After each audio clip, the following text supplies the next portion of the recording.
Hello guys, and welcome back to MS Tech Tutorials, and in today's video I'm going to be showing us how to fix the Xbox Game Bar app not opening or launching on Windows 10 and 11.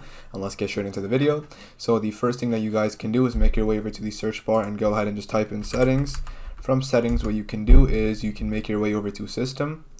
From system, you can go over down to system components. Now from system components, what you can do is you can look for Game Bar, and if you cannot search it or if you can't find it, go ahead and just type in Game Bar. And once you find Game Bar, go ahead and hit the three horizontal dots and then hit advanced options.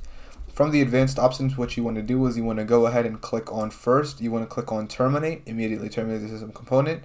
And once that's done, what you can do is you can go ahead and hit reset. Now when you do both of these things, you guys should be good to go and you are all set. So that is it for the video. Thank you guys for watching. Make sure to give the video a thumbs up, subscribe to the channel, and have a great day.